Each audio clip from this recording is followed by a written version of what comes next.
నమస్తే, welcome to BRK. This is Manoj. Today మనతో పాటు యాక్టర్ దూది వెంకట్ గారు ఉన్నారు మన లైవ్లో. ప్రస్తుతం సినిమా ఇండస్ట్రీ నుంచి పొలిటికల్ ఎంట్రీ ఇస్తున్నటువంటి ఎంతోమంది రాజకీయ నాయకులను చూసింటాం. అలా ఒకరు తమిళనాడులో ఉన్నటువంటి టీవీకే పార్టీ అధినేత విజయ్. ఆయన పార్టీని ఆవిర్భవించి అటు సినిమా రంగాన్ని ఇటు పొలిటికల్ రంగాన్ని రెండు చేతులతో మోస్తూ ప్రజలకి నేనున్నానంటూ తమిళనాడు రాజకీయాల్లో ముందుకు వచ్చారు. దాదాపుగా 2 సంవత్సరాల తర్వాత 2026 ఎన్నికల్లో తమిళనాడులో దశాబ్దాల చరిత్ర కలిగినటువంటి రాజకీయ నాయకుల్ని కింద తొక్కి పైకి వచ్చి ఆయన అధికారం తీసుకువచ్చారు. ఇప్పుడు జోసెఫ్ విజయ్ సీఎం తమిళనాడు విజయ్ తమిళనాడులో తనకంటూ ఒక లిఖింపుని గుర్తించుకున్నారు, ప్రజల నుంచి మద్దతు పొందారు. అట్లాంటి నాయకుడి గురించి మనతో మాట్లాడడానికి దూది వెంకట్ గారు ఉన్నారు. వెంకట్ గారు నమస్తే అండి. ఎలా చూడొచ్చు అంటారు జోసెఫ్ విజయ్, సీఎం విజయ్, విజయ్ అనే నేను ఈ ప్రమాణ స్వీకారం దద్దరిల్లిపోతుంది ఇండస్ట్రీలోను, అటు పొలిటికల్ రంగంలోను, అటు తమిళనాడులోను, దేశవ్యాప్తంగా ఒకటే చర్చ జరుగుతుంది. ఎలా చూడొచ్చు అంటారు? ఫస్ట్ ఆఫ్ ఆల్ విజయ్ గారి కంగ్రాచులేషన్స్. ఆయన ఆల్మోస్ట్ 2014 నుంచి అండర్ కరెంట్లో పొలిటికల్గా ఆయన వాయిస్ తీసుకున్నారు. ఆయన ప్రతి కాన్స్టిట్యున్సీలో ఆయన సైడ్ నుంచి పర్సన్స్ వర్క్ చేశారు. అల్టిమేట్ 2014 నుంచి 24 వరకు ఈ 10 సంవత్సరాల పాటు మొత్తం పబ్లిక్ నాడ్ ఏదిందో ఎవ్రీ 234 కాన్స్టిట్యున్సీలు తీసుకున్న తర్వాత ఇప్పుడు నేను రైట్ టైం స్టెప్ వేయాలని 2 years బిఫోర్ ఆయన పార్టీ అనౌన్స్ చేశారు. అక్కడ నుంచి కంప్లీట్గా పార్టీ మీద ఉన్నారు. సో ఇవాళ 108 అసెంబ్లీ కాన్స్టిట్యున్సీస్ విన్ అయ్యారంటే ఓవర్ నైట్లో వచ్చిన చరిష్మా కాదు, నైట్లో వచ్చిన హార్డ్ వర్క్ కాదు. దాని వెనకాల 12 సంవత్సరాల కృషి పట్టుదల ఉంది. ఇది అందరూ కూడా రికగ్నైజ్ చేశారు ఇవాళ. సో కష్టానికి తగ్గ ఫలితం ఆయనకు వచ్చింది. అట్ ద సేమ్ టైం ఆయనలో క్యారెక్టర్ని చూశారు. టాలెంట్ అనేది సెకండరీ. ఎందుకంటే ఎవ్రీ పర్సన్ ఫస్ట్ టైం ఒక స్టెప్ తీసుకుంటున్నారు సీఎంగా అంటే ప్రీవియస్ బ్యాక్గ్రౌండ్ ఏంటి అనేది ఎవరైనా ఆలోచిస్తారు. కానీ అల్టిమేట్ దానికంటే ముందు ఆలోచించేది ఎవరైనా సరే ఇతని క్యారెక్టర్ ఏంటి. అతనికి ఏదో రెగ్యులర్గా అందరికీ ఉన్న ఫ్యామిలీ ప్రాబ్లమ్స్, వైఫ్ ప్రాబ్లమ్స్ ఉన్నప్పటికీ కూడా అతని క్యారెక్టర్ని చూసారు ఇక్కడ. దానివల్ల ఇవాళ ఇంత మెజార్టీ వచ్చింది.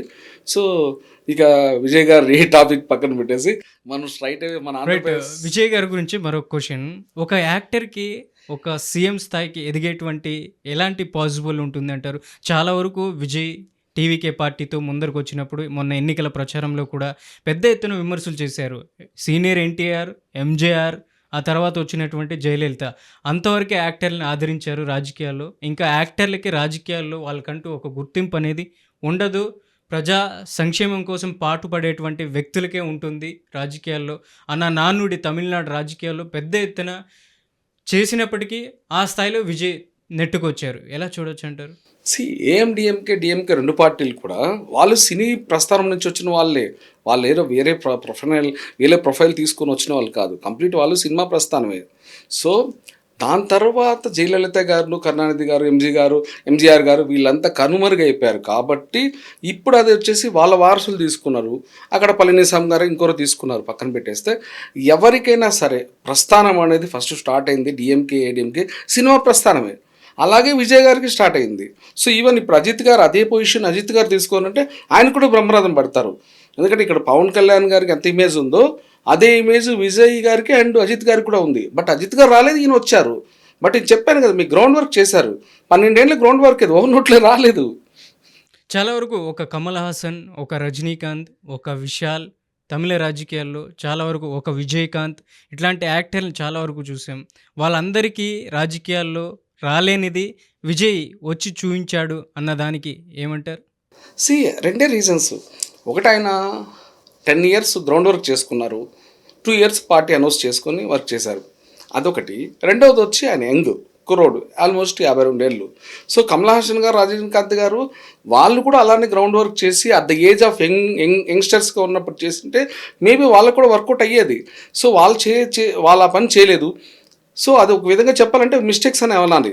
ఇతను ఆ మిస్టేక్స్ చేయలేదు కాబట్టి నేను సక్సెస్ అయ్యారు. త్రిషా పాత్ర ఉంది అంటారా విజయ్ వెనకాల? ఒకటి ఇప్పుడు ప్రజెంట్ అయితే ఆవిడ ఎక్కడ మీకు ఇండైరెక్ట్గా కానీ డైరెక్ట్గా కానీ పార్టీలో కానీ ఎక్కడ లేరు.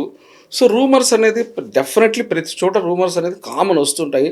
మేబీ ఫ్యూచర్లో ఆవిడ ఏమైనా పార్టీలోకి వస్తారేమో, అది మనకు తెలియదు. ప్రజెంట్ అయితే ఆయన నీట్ పాలిటిక్స్ చేస్తున్నారు. It's very clear. రైట్. మీరు పవన్ కళ్యాణ్ విషయం ప్రస్తావించారు. ఇక్కడ ఇంపార్టెంట్‌గా ఆ విషయాన్ని తీసుకుందాం. ఏదైతే 2012లో పవన్ కళ్యాణ్ జనసేన పార్టీతో ప్రజల ముందరికొచ్చారు. దాదాపు 2026 సంవత్సరం. ఈ గ్యాప్‌లో దాదాపు 14 సంవత్సరాలు కావస్తుంది. తమిళనాడులో తీసుకుంటే 2024లో విజయ్ పార్టీ పెట్టారు. 26 2 సంవత్సరాల తర్వాత అధికారంలోకి వచ్చి సీఎం అయ్యారు. ఒకే సోషల్ మీడియాలో పెద్ద ఎత్తున ఇన్‌స్టాగ్రామ్, ఫేస్‌బుక్, వాట్సాప్ ఒక ఏకి పారేస్తున్నారు పవన్ కళ్యాణ్‌ని. విజయ్ చేయలేనిది, ప్రధానంగా పవన్ కళ్యాణ్ చేయలేనిది విజయ్ చేసి చూపించాడు. ఆ తరహాలో విమర్శలు చేస్తున్నారు. కనీసం విజయ్‌నైనా చూసి నేర్చుకో అన్న పెద్ద ఎత్తున ఒక డిస్కషన్ అయితే జరుగుతుంది తెలుగు సామాజిక మాధ్యమాల్లో. ఏం చెప్తారు? యా 1996లో కళ్యాణ్ గారు డెబ్యూ హీరోగా స్టార్ట్ అయిన రోజు నుంచి 2026 వరకు ఈ 30 ఏళ్ల సినీ ప్రస్థానంలో ఫస్ట్ ఆఫ్ ఆల్ ఇండియన్ ఇండస్ట్రీలో ఏ హీరోకి రాని ఒక గొప్ప మనసు ఆయనకు ఉండి వరస్ట్ కేసులో ఆయన రెమ్యునరేషన్ 50% పేద ప్రజలకు పెట్టుకుంటూ వచ్చారు. ఏ హీరో ఇప్పటివరకు పెట్టలేదు, ఫ్యూచర్లో పెట్టరు కూడా ఏ హీరో కూడా. సో అదొకటి ఆయనకి 30 ఏళ్ల ప్రస్థానం.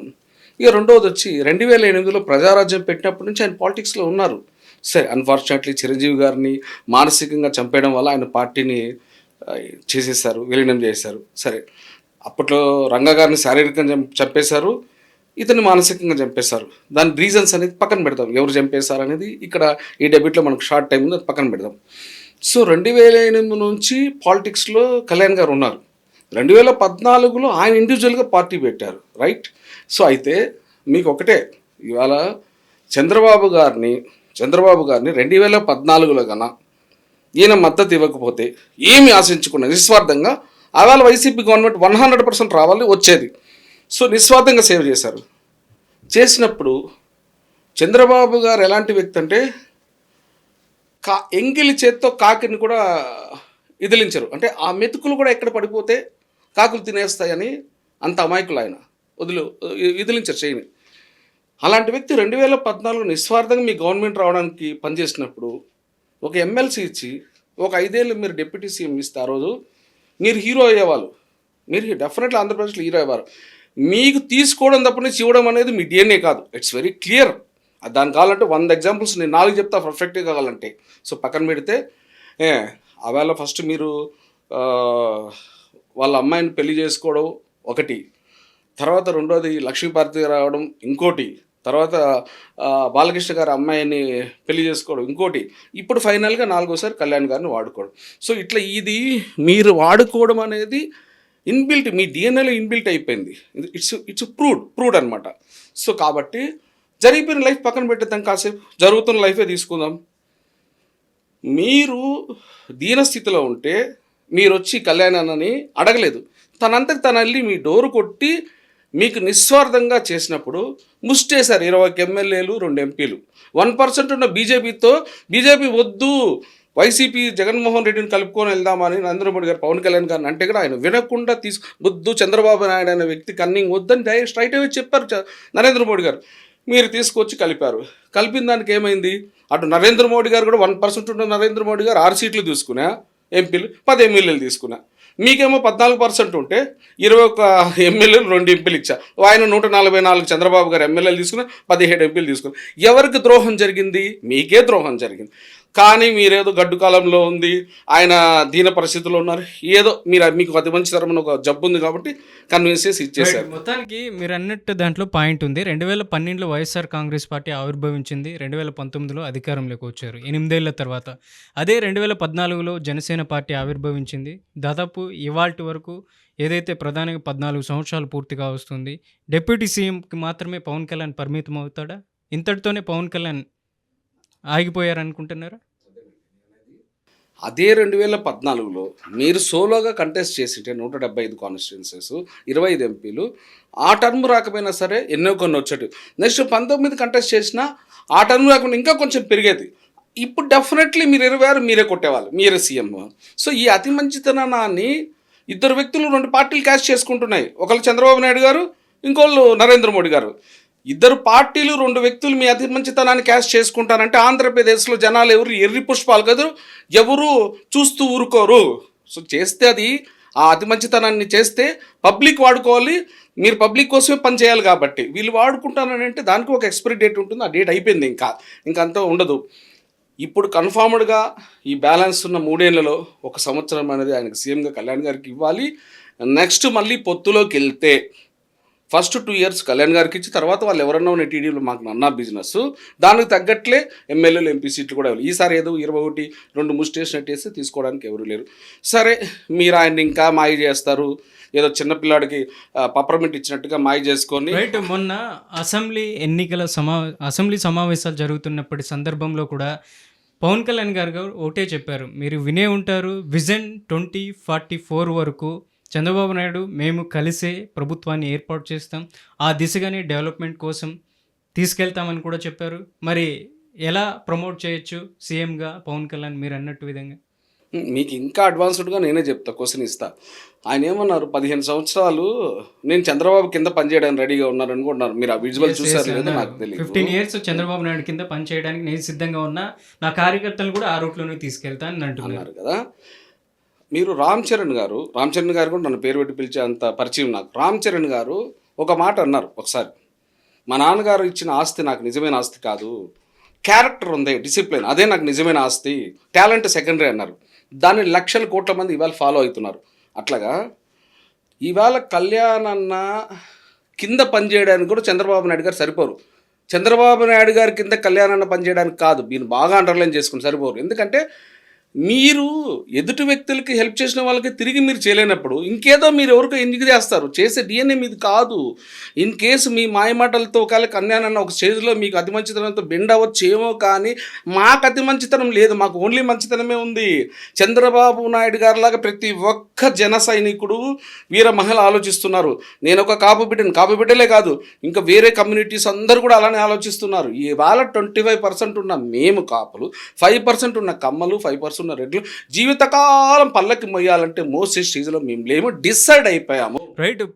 2 సంవత్సరాలు కావస్తుంది ఏపీలో పవన్ కళ్యాణ్ డిప్యూటీ సీఎం అయ్యి. పైనేమో పవన్ కళ్యాణ్ బాగున్నారు, కార్యకర్తల పరిస్థితి అత్యంత దయనీయంగా ఉంది. జనసేన కార్యకర్తలు ఏమాత్రం కూడా నియోజకవర్గం నుంచి గ్రామ స్థాయి వరకు, అలాగే ఏదైతే జిల్లా నుంచి రాష్ట్ర స్థాయి వరకు కార్యకర్తలు పడుతున్నటువంటి ఇబ్బందిని కూడా కనీసం పార్టీ అధినాయకత్వం పసిగట్టలేకపోతుంది. ఇక 3 ఏళ్ళు ఉంది, ఈ 3 ఏళ్ళలో కూడా చంద్రబాబు నాయుడుతో కలిసి వెళితే ప్రమాదకరం, కానీ ఏమాత్రం సపోర్ట్ చేయనటువంటి పరిస్థితి జనసేన కార్యకర్తలకి దిగువ స్థాయిలో ఉందనేది కూడా కార్యకర్తలు పెద్ద ఎత్తున విమర్శలు చేస్తున్నటువంటి పరిస్థితి ఉంది. ఏం చెప్తారు?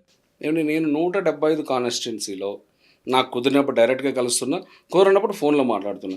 ఫర్ ఎగ్జాంపుల్ హరి అనే వ్యక్తి రాజంపేట కాన్స్టిట్యున్సీ ఇన్ఛార్జ్ అండి.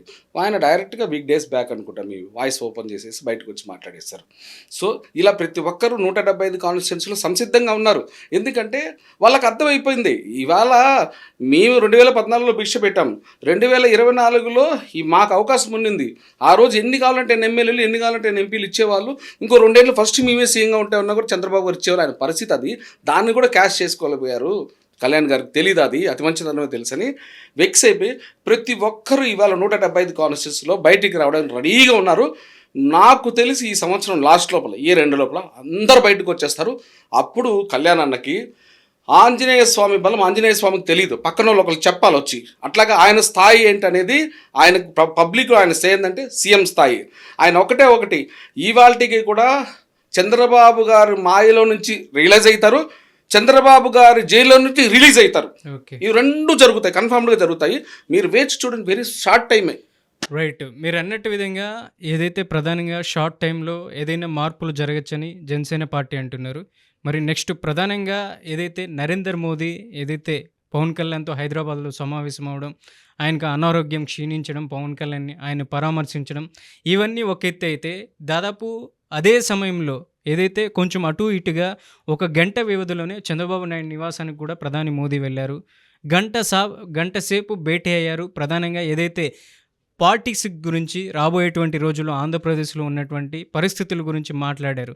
ఇక్కడ ప్రధానంగా ఒక్క మాట వినపడుతుంది, నారా లోకేష్ని సీఎంగా ప్రమోట్ చేయబోతున్నారు, అందుకే ప్రధాని మోదీతో చంద్రబాబు నాయుడు మాట్లాడారు అన్న ఒకటే హై లెవెల్ నడుస్తుంది. ఏం చెప్తారు? నరేంద్ర మోడీ గారికి కళ్యాణ్ అన్న ఈ ఆంధ్రప్రదేశ్లో కాదు, ఇండియాలోనే యోగి ఆదిత్యనాథ్ గారి తర్వాత ఎవరైనా ఇష్టపడే వ్యక్తి ఎవరంటే కంప్లీట్ బీజేపీ పార్టీలో ఒక కళ్యాణ్ అన్ననే. ఆయన బీజేపీ పార్టీ కాకపోయినా అది జగమెరిగిన సత్యం. నరేంద్ర మోడీ గారు ఒకప్పుడు గుజరాత్ సీఎంగా ఉన్నప్పుడే ఆయన్ని ఎంత ఇబ్బంది పెట్టాలో చంద్రబాబు నాయుడు గారు ప్రయత్నించిన విషయం ఈ రోజుకి నరేంద్ర మోడీ గారికి తెలుసు. చంద్రబాబు నాయుడు గారు 175 కాన్స్టిట్యున్సీలో వెళ్ళి అడిగితే ఫస్ట్ ఎవర్రా మంచోళ్ళు అంటే కళ్యాణ్ గారు, రెండో వ్యక్తి ఎవరా అంటే జగన్మోహన్ రెడ్డి గారు, మూడో వ్యక్తి ఎవర్రా అంటే చంద్రబాబు గారు. ఎందుకు అని అంటే కళ్యాణ్ గారికి అతి మంచితనము, ఇతనికేమో జగన్మోహన్ రెడ్డి గారు స్ట్రైట్ ఫార్వర్డ్, ఇతను కన్నింగు అని 175 కాన్స్టిట్యున్సీలో మైండ్లో ప్రతి ఒక్క వ్యక్తి అది కులాలకు, మతాలకు, ప్రాంతాలకు సంబంధం లేకుండా ఫిక్స్ అయిపోయి కూర్చున్నారు ఇవాళ. కాబట్టి ఇలాంటి పరిస్థితులలో నరేంద్ర మోడీ గారు వెళ్ళి వాళ్ళ ఇంటికి వెళ్ళినప్పటికీ, కళ్యాణ్ గారి ఇంటికి వెళ్ళినప్పటికీ మీరేదో జోక్ వేశారు, లోకేష్ గారు సీఎం, మామూలు జోక్ కదా. ఎందుకంటే మీకు ఇవాళ 2017లో ఎమ్మెల్సీ తోటి మినిస్టర్ అయిన వ్యక్తి, బ్యాక్ డోర్ నుంచి వచ్చిన వ్యక్తి లోకేష్ గారు. తర్వాత స్ట్రైట్ అవే ఎలక్షన్స్లో ఓడిపోయిన వ్యక్తి లోకేష్ గారు. మీరు అనొచ్చు 2 చోట్ల నిలబడి ఓడిపోయారే కళ్యాణ్ గారు, మీరు అనొచ్చేమో 19లో. కళ్యాణ్ గారికి క్యారెక్టర్ ఉంది, కమ్యూనిటీ ఉంది, కానీ వాళ్ళ దగ్గర వినాలి మీరు, వాళ్ళ దగ్గర కన్నింగ్ ఉంది, క్యాష్ ఉంది. అదే అన్నయ్య దగ్గర లేదు, వాళ్ళ దగ్గర ఉంది. రైట్, మీరు అంటున్నారు క్యారెక్టర్, కమ్యూనిటీ ఉందని. 2 చోట్ల పోటీ చేశారు, భీమవరం, గాజువాక. ఇదే మన తరహా రాజకీయాల్లో పక్కన ఉన్నటువంటి తమిళనాడు తీసుకుందాం, పెరంబూరు, తిరుచి ఈస్ట్. 2 చోట్ల విజయ్ గెలుపొందారు, 2 చోట్ల పవన్ కళ్యాణ్ ఓడిపోయారు. ఏం చెప్తారు? భలే భలే భలే మంచి క్వశ్చన్ సార్. ఇది 12 సంవత్సరాలు, అంటే 10 సంవత్సరాలు ఏమో గ్రౌండ్ వరకు, 2 సంవత్సరాలు పార్టీ పెట్టింటారు, 12 సంవత్సరాలు నిర్విరామంగా దాని మీద పనిచేశారు. సో అంటే వార్డు మెంబర్ నుంచి, బూత్ స్థాయి నుంచి అటు ఎమ్మెల్యే కంటెస్టెంట్ వరకు కూడా మొత్తం కూడా పబ్లిక్ని గ్యాదర్ చేసుకున్నారు. ఇక్కడ ఏంది కళ్యాణ్ అన్న చేసిన మిస్టేక్ ఏంది, ఆ బూత్ స్థాయి నుంచి కమిటీలు వేసుకుండా పార్టీని బలోపేతం చేయలేదు. బలోపేతం చేయలేనప్పుడు డెఫినెట్లీ చెప్తున్నా, కొంతమంది న్యూట్రల్గా ఉంటారు, కొంతమంది స్ట్రైట్ వేస్తారు, కొంతమంది ఏరు. సో ఈ విధంగా ఉండడం వల్ల అప్పుడు డ్రాబ్యాక్ అయింది. ప్లస్ ఆయన డబ్బులు పంచడం అనేది ఆయన డిఎన్ఏలో లేదు. ఆయన ఇవ్వడమే, ఆయన రెమ్యునరేషన్లోంచి ఇవ్వడమే తప్పనిచ్చి, ఏమైనా ప్రాబ్లమ్స్ ఉంటే హెల్ప్ చేయడం తప్పనిచ్చి, ఓటుకు డబ్బులు ఇచ్చి ఎంచుకునే డిఎన్ఏ అయింది కాదు. మిగతా అందరూ ఒక కళ్యాణ్ అన్న తప్పనిచ్చి ఆంధ్రప్రదేశ్లోని ప్రతి పొలిటీషియన్ డబ్బులు ఇచ్చి ఇవాళ ఓట్లు వేసుకుని గెలిచారు. టీవీకే పార్టీ అధినేత విజయ్ ఏదైతే విజిల్ సింబల్ గ్రామ స్థాయి నుంచి మొబిలైజ్ చేసుకొని వచ్చారు, జనసేన పార్టీకి సంబంధించినటువంటి గాజు సింబల్ దాదాపుగా సింకుకు మాత్రమే పరిమితమైంది అనేది సోషల్ మీడియాలో ప్రధానంగా దుమ్మెత్తి పోస్తున్నారు. ఏం చెప్తారు? డెఫినెట్లీ నేనే చెప్తున్నా కదా మీకు, ఆయనకు 14 నుంచి 19 వరకు 5 సంవత్సరాలు ఉంటే ఆ 5 సంవత్సరాల్లో బూత్ కమిటీలు వేసి బలోపేతం చేయాల్సిందే. చేయలేదని నేనే చెప్తున్నా. అది డ్రాబ్యాక్ 19 ఓడిపోవడానికి 100%. ఇందులో ఎందుకు అబద్ధం చెప్పడు? ఈసారి మరొకసారి 2029లో ఏపీలో ఎన్నికలు రాబోతున్నాయి. మరి సింగిల్గా పోటీ చేస్తారా విజయ్ గారి లాగా పవన్ కళ్యాణ్? ఇక్కడ ఒకటి సార్, చంద్రబాబు గారు 2 సంవత్సరాలు కళ్యాణానికి ఫస్ట్ ఇచ్చి, ఆ 2 సంవత్సరాలకు సంబంధించిన ఎంతమంది ఎమ్మెల్యేలు, అది 70 మంది, 60, 80 ఇచ్చి, ఎంపీలు అదే 10, 12 ఎన్నో 9 ఆ ఎంపీలు ఇస్తే జరుగుతుంది సార్, పొత్తు యాస్టీస్గా ఉంటుంది. లేదనుకోండి సార్, ఫర్ ఎగ్జాంపుల్ ఆయన ఏదో ఇంకా ముష్టి చేద్దాం, చాక్లెట్లు ఇద్దాం కళ్యాణ్ గారికి అన్నట్టు మాయబెట్టి మబ్బెట్టి చేశారనుకోండి సార్, ఏం జరుగుతుంది వచ్చిన ఆయన వేసి ముష్టి 25 ఎన్నో ఇస్తారనుకుంటా, 3 ఎంపీలు ఇస్తారనుకో, అది మేము తిరుపతి లడ్డుతో ప్రసాదంగా భావించి స్ట్రైట్ రేట్లో 100% గెలిపించుకుంటాం. మిగతా అన్ని చోట్ల ఎక్కడ టీడీపీ కంటెస్ట్ చేస్తుందో అక్కడ 100% దగ్గరుండి వైసీపీకి ఓట్లు వేయించి వైసీపీని గెలిపించి వైసీపీ గవర్నమెంట్ ఫామ్ చేపిస్తాం. దానివల్ల ఏమవుతుందంటే వినాలి, అప్పుడు కళ్యాణ్ అన్నకి నేను పబ్లిక్లో నన్ను ఎందుకు సీఎం అవ్వాలనుకుంటున్నారు అనేది అన్నకు కూడా ఒకసారి క్లియర్గా అర్థమవుతుంది. అప్పుడు నెక్స్ట్ డెఫినెట్గా ఆ ఫర్దర్గా వచ్చే దాంట్లో సింగిల్గా కంటెస్ట్ చేయడం జరుగుతుంది. సింపుల్. నీళ్లు పాలు కలిసాయి, టీడీపీ జనసేన కలిసింది. రాబోయేటువంటి రోజుల్లో నీళ్లు నిప్పు జనసేన వైసీపీ కలిసేటువంటి అవకాశం ఉంది సార్. కలవాలనుకుంటే మొన్న నరేంద్ర మోడీ గారు ఇచ్చిన ఆఫర్ సార్ అది. మీకు 2024 ఎలక్షన్స్లో జగన్ గారితో వెళ్ళిపోయి నరేంద్ర మోడీ గారు ఇచ్చారు సార్ ఆఫర్ను. ఇస్తే ఆయన వద్దన్నారు సార్, కళ్యాణ్ అన్న వద్దన్నారు. చంద్రబాబు గారు నాకు వద్దు అని అంటే కూడా నరేంద్ర మోడీ గారు బలవంతంగా కళ్యాణ్ అన్న చంద్రబాబు గారిని తీసుకెళ్ళి అక్కడ పెట్టారు. ఎలా వచ్చిందంటే సార్, అదేదో సామెత ఉంది సార్, ఇంకా అనంతులే కానీ సామెతలు చెప్తే అడక తినేవాడు కూడా అదృష్టం ఉండాలన్నట్టు అదేదో సామెత అలా వచ్చింది, జాక్పాట్లో వచ్చింది ఆయనకి. సో లేదంటే లేదు సార్, మొన్న ఆయన కన్నా జగన్ గారు కన్నా ఒప్పుకొని ఉండింటే ఒప్పుకోకపోవడం వల్ల గతి లేకపోవడం వల్ల ఈయనని చంద్రబాబు గారిని దీంట్లో తీసుకున్నారు సార్. ఇది క్లియర్ సార్, అందరికి జగమెరిగిన సత్యం సార్ అది. రైట్. మొత్తానికి అన్నా డిఎంకే తమిళనాడులో విజయ్ ఒక వైపు మెజార్టీ రాకపోయినా కూడా ఈ రెండు ఏదైతే మ్యాజిక్ ఫిగర్ దాటిపోయి ప్రభుత్వాన్ని కూడా ఏర్పాటు చేయొచ్చు. అటువంటి పరిస్థితుల్లో ప్రధానంగా వాళ్ళిద్దరూ ఒకటైనప్పుడు ఆంధ్రప్రదేశ్లో పవన్ కళ్యాణ్ వైఎస్ జగన్మోహన్ రెడ్డి ఒకటి అవుతారన్న భావన ప్రజల్లో ఉంటుందా రాబోయే రోజుల్లో? మేబీ చెప్పలేము. ఇప్పుడు ఈ 3 ఏళ్లలో గతంలోపట మీకు మద్దతు ఇచ్చిన తర్వాత 14లో కళ్యాణ్ ఎంత వెక్స్ అయిపోయి బయటకు వచ్చి మాట్లాడిన విషయాలు మీరు చూశారు. కళ్యాణ్ ఎంత దురుసుగా మాట్లాడారు చూశారు. ఒక అతను వచ్చేసేసి అతని పేరేంటి, ప్యాకేజ్ అమ్ముడిపోయాడని ప్యాకేజ్ ఇస్తారని ఫస్ట్ ముద్ర వేసిందే లోకేష్ బాబు గారు, అది పక్కన పెట్టండి. దాని తర్వాత చింతమనేని ప్రభాకర్ అనే వ్యక్తి వాళ్ళ అన్ననే గెలిపించుకోలేదు, మమ్మల్ని ఎందుకు గెలిపించేదని ఆయన. ఆ తర్వాత వచ్చేసి ఆయన విజయనగరం ఎంపీగా కంటెస్ట్ చేసి ఇప్పుడు డిఫాల్ట్లో గవర్నర్ అశోక్ గజపతిరాజు గారు. నాకు పవన్ కళ్యాణ్ ఎవరు తెలియదు అని ఆయన. ఆయన ఎవరు, మన విజయవాడ ఎమ్మెల్యే ఉమా ఏదో పేరుంది, ఆయన పేరు ఏదో ఉంది మర్చిపోయాను. ఆయన అయితే మా డ్రైవర్ కూడా చేరరు అని చెప్పాను. ఇట్లాంటివన్నీ కామెంట్స్ చాలా వచ్చాయి సార్. అయినా సరే ఆ టైంలో కూడా ఈయన ఎంతవరకు వాళ్ళ పార్టీని చూసుకున్నారు, తర్వాత వాళ్ళ కమ్యూనిటీని ఎలా ఈయన క్యాష్ చేసుకోవాలో చూసుకున్నారు తప్పనిచ్చి ఈయన కమ్యూనిటీ ఫీలింగ్ ఉండదు చంద్రబాబు గారికి. 100% ఈయనలో లేదు. సో అన్ని అవమానాలు భరించి కూడా మళ్ళీ ఈయన 24లో మద్దతు ఇచ్చారంటే ఆయన ఇంకా బతుకున్న దేవుడు సార్ కళ్యాణ్ అన్న. రైట్. మొత్తానికి 2009 ఎన్నికల ప్రచారం అప్పుడు తెలుగుదేశం పార్టీ చాలా వరకు ఉమ్మడి ఆంధ్రప్రదేశ్లో చాలా పార్టీలతో పొత్తు పెట్టుకొని వచ్చారు. అటువంటి సమయంలో జూనియర్ ఎన్టీఆర్ తొలిసారిగా రాజకీయ అరంగేట్రం చేసి ఎన్నికల ప్రచారంలో వచ్చారు. మీకు ఈ క్లిప్పింగ్ చూపిస్తున్న జూనియర్ ఎన్టీఆర్ వస్తున్న స్పందన చూసి పవన్ మరింత తాగుతాడు అన్న వ్యాఖ్యలు చేసింది ప్రస్తుతం ఉన్నటువంటి ఏపీ సీఎం నారా చంద్రబాబు నాయుడు. ఇది 2009 పేపర్ క్లిప్పింగ్.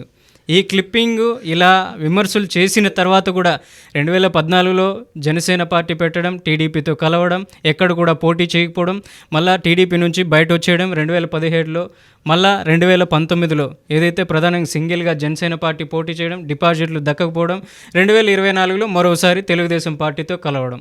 ఏంటి ఇట్లనే కంటిన్యూ అవుతుందా? జనసేన పార్టీ సంబంధించినటువంటి కార్యకర్తలు కానీ, కార్యాచరణ కానీ, అక్కడ ఉన్నటువంటి నాయకత్వం కానీ? సార్ ఒకటే, నాకు తెలిసి మా నాన్నగారు హయాంలో రంగా గారిని ఫస్ట్ ఆ రోజుకి బతుకున్న పొలిటీషియన్లో అంత మంచి వ్యక్తి రంగా గారే, కాపుల్లో కూడా ఆయనే నెంబర్ 1. ఈ రోజుకి మా పొలిటీషియన్స్లో బతుకున్న వ్యక్తుల్లో కళ్యాణ్ గారు ఆంధ్రప్రదేశ్ నెంబర్ 1, కాపుల్లో కూడా ఆయనే. సో ఆ రోజు ఏం జరిగిందో తెలుసు. ఎదనీయకుండా 2 పార్టీలు 2 శంకరజాతి నా కొడుకులు ఎలా చంపించారో తెలుసు. సో ఈవేళ కూడా కళ్యాణ్ అన్నని not only Chandrababu Naidu, not only Lokesh, ఇంకా మొత్తం టీడీపీలో ఉన్న అందరు లీడర్లు కూడా ఘోరంగా తిట్టిన పరిస్థితులు. ఇవాళకి కూడా మీకు సోషల్ మీడియాలో అయ్యన్న పాత్రుడు గారు అబ్బాయి వాడు చిరంజీవి అని మాట్లాడా. అతను కడుపు కన్నంగా కూడా పెంట తినే మనిషి నేను అతను అంటుంటే గొప్ప విషయంగా బూతులు తిట్టాలి. సో మాట్లాడా. సో ఇట్లాగా కళ్యాణ్ అన్నని చిరంజీవి గారిని టార్గెట్ చేసి మాట్లాడింది ఎవరు అంటే ఫస్ట్ టీడీపీ నాయకులే, ఇంక్లూడింగ్ చంద్రబాబు నాయుడు, ఇంక్లూడింగ్ లోకేష్, తర్వాత వాళ్ళ మెయిన్ లీడర్స్. దాని తర్వాతే నెక్స్ట్ వైసీపీ వాళ్ళు టార్గెట్ చేసింది చెప్తున్నా. సో ఇన్ని అవమానాలు భరించి కూడా ఇవాళ ఈయన ఇంత సేవ్ చేశారనంటే, నాకు తెలిసి ఆంధ్రప్రదేశ్ అనే రాష్ట్రంలో అది కులమా, మతం, ప్రాంతం సంబంధం లేకుండా ఒక కళ్యాణన్న తప్పనిచ్చి వేరే ఎవరు కూడా అంత పాజిటివ్గా ఆలోచించి, స్పోర్టివ్గా ఆలోచించి హెల్ప్ చేసే వ్యక్తి ఎవరు లేరు. చంద్రబాబు గారికి నేను చెప్తున్నా, ఈయన కన్నా ఇప్పటికీ ఆయన మనసు కన్నా ఆ డిఎన్ఏ ఏది ఉందో కన్నింగ్ డిఎన్ఏ అది మారకపోతే ఓపెన్ ఛాలెంజ్ చేస్తున్నాను నేను అసెంబ్లీలో. ఈ రోజు కూడా ఆయన కన్నింగ్ అనేది మార్చుకోకపోతే ఇదే లాస్ట్ ఆయన సీఎం ఈ జన్మకి నేను చెప్తున్నా. ఎందుకంటే ఆయన డిఎన్ఏ అంతే. మా నాన్నగారు ఆయన సమకాలీలో మా నాన్నగారు ఎన్ని చెప్పారు, నెక్స్ట్ మీకు మళ్ళీ ఇంటర్వ్యూలో చెప్తాను ఆయన గురించి. ఆయన మారదంతే. ఆయన తీసుకోవడం తప్ప నుంచి ఇవ్వడం తెలియదు, ఆయన డిఎన్ఏకి తెలియదు. చెప్పండి ఏదో అంటున్నారు. ఈ మధ్య కాలంలో పవన్ కళ్యాణ్ అసెంబ్లీలో మాట్లాడారు, వైసీపీకి ఉన్నటువంటి 11 మంది ఎమ్మెల్యేలైనా 1100 మందితో సమానం అన్నారు. దేన్ని ఉద్దేశించి మాట్లాడారు? ఒకటండి, ఏదైనా పాజిటివ్ ఎనర్జీ అనేది ఇస్తున్నప్పుడు ఒక వ్యక్తిని దాన్ని నెగిటివ్ కోణంలో ఆలోచించకూడదు. వాళ్ళు ప్రతిపక్ష హోదానే లేదు. అలాంటి వ్యక్తులకి ఇవాళ బూస్ట్ ఇచ్చారు అంటే ఏంది, ఒక అంత ఒక డిప్యూటీ సీఎం అనే వ్యక్తి ఉండి వేరే వాళ్ళ గురించి అంత పాజిటివ్గా మాట్లాడాల్సిన అవసరం లేదు. మాట్లాడారు, దాన్ని స్పోర్టివ్గా తీసుకోండి. ఎందుకు నెగిటివ్గా తీసుకుంటున్నారు? ఓకే. అంటే ఈ స్థాయిలో పవన్ కళ్యాణ్ అనడం వెనుక ఆంతర్యం ఏమిటంటారు? 1100 మందితో సమానం అంటే వైసీపీ క్యాడర్ ఆ విధంగా పనిచేస్తుంది. మనం ప్రభుత్వంలో ఉండి 2 పార్టీలు 3 పార్టీలు కలిసినా కూడా ఆ స్థాయిలో మనం నెట్టుకు రాలేకపోతున్నామన్న భావన పవన్ కళ్యాణ్లో ఉందా? అంటే 40% ఓట్ బ్యాంక్ వాళ్ళకి వచ్చింది అండ్ మొన్న ఎలక్షన్స్లో. అండ్ వాళ్ళు ఈ 3 పార్టీలు కాదు 30 పార్టీలు కలిసి వచ్చేసరి జగన్ గారు సీఎం అయ్యేవాళ్ళు. ఆయన చేసిన 5 బ్లండర్ మిస్టేక్లు ఆయనే మోసం చేసుకున్నారు. వేరే వాళ్ళకి జగన్మోహన్ రెడ్డి గారిలో ఉన్న టాలెంట్ ఏంటంటే ఆయనే మోసం చేసుకుని వేరే వాళ్ళకి ఇవ్వరు. ఆ 5 ఏంటంటే కూడా నేను చాలా ఛానల్స్లో చెప్పును, ఇప్పుడు మళ్ళీ చెప్తా. సో తెలంగాణలో అన్ని బ్రాండ్స్ పెట్టి రేట్లు తక్కువ పెట్టి ఆన్లైన్ సిస్టమ్ పెట్టి పిచ్చి బ్రాండ్లు పెట్టి రేట్లు పెంచేసి ఆఫ్లైన్ సిస్టమ్ పెట్టి ఒకటి భయ సరేలే మన అంత ఘోరంగా వాడుకోను. ఎవరు ఆర్ కృష్ణ గారికి ఇంకెవరో మహారాష్ట్ర వ్యక్తికి ఇచ్చి రాజ్యసభ, రెండోది అటు బాయ. మూడోది ప్రపంచంలో ఏ దేశంలో ఏ రాష్ట్రంలో 3 రాజధానులు పెట్టి సక్సెస్ అది అటు బాయ. నాలుగోది వచ్చి కర్మ కాదు దరిద్రం కాకపోతే వాళ్ళు సంపాదించుకున్న ప్రాపర్టీస్లో మీ పేరు వేసుకోవడం ఏంటి ఫాస్ట్ పీక్ మీద, ఇది ఒక దరిద్రం, ఇంకోటి బాయ. సో ఇక్కడికి 4 బాయ. సో ఇట్లా చంద్రబాబు గారిని మీకు అంత బాగా తొత్తరుంటే ఒక 6 నెలలు ఓపిక పడితే గవర్నమెంట్ ఫామ్ అయిపోయింది. తర్వాత ఆయన మీద ఏమైనా చూపించుకోండి. 6 నెలల ముందు ఎవరైనా ఏ మనిషి అయినా చేస్తారు అట్లాంటి పిచ్చి పనులు. సో ఇలా 5 మిస్టేక్లు చేయడం వల్లే జగన్ గారు వెళ్ళిపోయారు. అంతేగాని 3 పార్టీలు 30 పార్టీలు గెలిచినా but 151 Rao. Worst case 88 magic figure వచ్చేసేది. ఇవాళకి జగన్మోహన్ రెడ్డి గారు ఆయన మోసం చేసుకుంటున్న వ్యక్తులు ఎవరన్నా ఆంధ్రప్రదేశ్ రాష్ట్రంలో అంటే ఫస్ట్ ప్లేస్లో జగన్మోహన్ రెడ్డి గారు ఉంటారు. రైట్. రాబోయేటువంటి రోజుల్లో ఏదైతే తమిళనాడు తరహాలో సినిమా ఇండస్ట్రీ, ఆంధ్రప్రదేశ్లో కూడా అలా రాజకీయాల్లోకి వస్తే విజయ్ తరహాలో ప్రజలు ఆదరిస్తారా, జనాలు ఆదరిస్తారా, సార్ ఓట్లు పడతాయి అనుకుంటారా? సార్ అంటే నేను ఇది ఇప్పుడు అనడం హాస్యాస్పదంగా ఉంటుందేమో. విజయ్ గారు ఏమన్నానంటే నేను కళ్యాణ్ గారి ఫ్యాను అని తాను అన్నవి ఈ మధ్య వైరల్ అవుతున్నాయి గట్టిగా. ఆ రోజు విజయ్ గారు అనడానికి రీజన్ ఏం తెలిసిన, విజయ్ గారి క్యారెక్టర్ కళ్యాణ్ గారి క్యారెక్టర్ని చూసి ఆయన ఫ్యాన్ అన్నారు. ఇవాళ సీఎం మీరు చూసుకోండి, ఇప్పటికీ వైరల్ అవుతున్నాయి సోషల్ మీడియా. అంత గొప్ప వ్యక్తి ఒక విజయ్ గారు, ఒక సీఎం ఉన్న వ్యక్తి ఆవేళ అంతగా అన్నారని అంటే ఆయన బలం ఆయనకు తెలియట్లేదు. ఆంజనేయ స్వామి బలం ఆయనకు తెలియనట్టు మేము చూపిస్తాం, తెలియపరుస్తాం. కళ్యాణ్ అన్న బలం ఏంటో కళ్యాణ్ అన్న మీకు చూపిస్తాం. ఏప్రిల్ 9 చివరి రోజు అక్కడ తమిళనాడులో ఓటు వేసేటువంటి అవకాశం. ఆ రోజు ఏప్రిల్ 7వ తేదీ ప్రచారానికి ముగింపు సమయం. కరెక్ట్గా ఎగ్జాక్ట్లీ ఏప్రిల్ 7వ తారీఖున జరిగినటువంటి ఎన్నికల ప్రచారం మొత్తం వైఎస్ జగన్ విజయ్ కలిసి ఉన్నటువంటి ఒక ఫోటోని విజయ్ స్టేజ్ మీద అక్కడ ఉన్నటువంటి బహిరంగ సభలు, అక్కడ ఉన్నటువంటి ఎన్నికల ప్రచారాలు, అక్కడ ఏర్పాటు చేసినటువంటి పెద్ద పెద్ద కెమెరాల ముందు జగన్ విజయ్ ఫోటో దర్శనం ఇచ్చింది.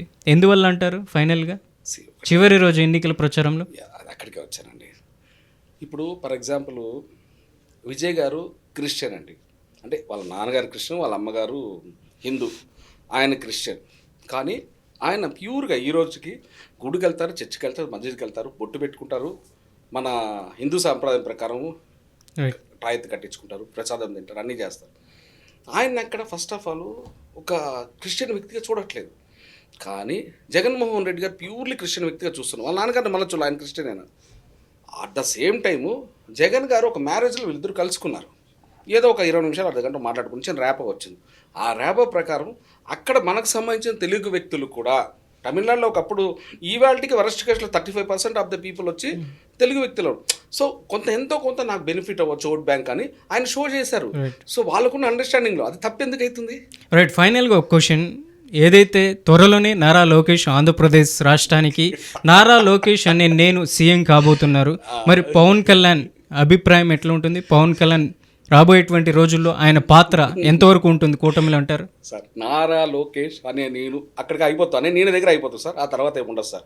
సార్ ఎందుకంటే సార్ వాళ్ళు ఈవేళ వాళ్ళ నాన్నగారు కానీ లోకేష్ గారు కానీ మనుషులతో నిజంగా నీతి నిజాయితీగా ప్రేమతో ఎలా ఉండాలి, పనులు ఎలా చేయాలని ఈయన దగ్గర చూసి నేర్చుకుంటున్నారు సార్, ఈయన క్యారెక్టర్ని చూసి. అలాంటిది ఏ విధంగా ఆయన సీనియర్ సార్, ఈయన 2008 నుంచి పాలిటిక్స్లో ఉన్నారు. నారా లోకేష్ ఒకప్పుడు పప్పుకే పరిమితమైనటువంటి నారా లోకేష్ ఈరోజు చాలా విద్యాశాఖ మంత్రిగా చంద్రబాబు నాయుడు కూటమి ప్రభుత్వంలో ఆ పార్టీకి సంబంధించినటువంటి చంద్రబాబు నాయుడు గారి తనయుడు నారా లోకేష్ పరిణితి చెందిన నాయకుడిగా ఎదిగాడు అని చాలా వరకు చెప్తున్నటువంటి మాట మంచిదే కదా. నేను కూడా పాజిటివ్గా తీసుకుంటా. దానికోసం ఎన్నో క్లాసులు పెట్టారు, మీకు తెలీదు, నాకు తెలుసు. పర్సనాలిటీ డెవలప్మెంట్ క్లాసెస్ పెట్టారు, మెచ్యూరిటీ లెవెల్స్ తీసుకొచ్చారు, మంచిగా అతనికి గ్రౌండ్ వర్క్ చేసి తీసుకొచ్చారు. ఇవాళ ముందుతో పోల్చుకుంటే ఇవాళ చాలా బెటర్ అయ్యారు, మనం హ్యాపీగా దాన్ని స్వాగతించాలి. అంతేగాని 2008 నుంచి పాలిటిక్స్లో ఉన్న కళ్యాణ్ అన్న, 96 నుంచి పబ్లిక్ సర్వీస్ చేస్తున్న కళ్యాణ్ అన్న అనే వ్యక్తి సీఎం. చంద్రబాబు గారి గురించి ఇక్కడ టాపిక్ అనవసరం, మీరు టాపిక్ తీయలేదు. లోకేష్ అనే వ్యక్తి కళ్యాణ్ అన్న వ్యక్తి కంటే ముందుగా సీఎం అయితే మీరు చూడండి, నేను మళ్ళీ ఇంటర్వ్యూ వెళ్ళండి, డెఫినెట్లీ చెప్తున్నా, రేపు కళ్యాణ్ అన్నని సీఎంగా చేసుకోవడం కోసం మీకు చెప్తున్నా, మాట ఇచ్చి చెప్తున్నా, అది ఒక కాపు వ్యక్తులే కాదు. రైట్ దూది వెంకట్ గారు, థ్యాంక్ యూ సో మచ్.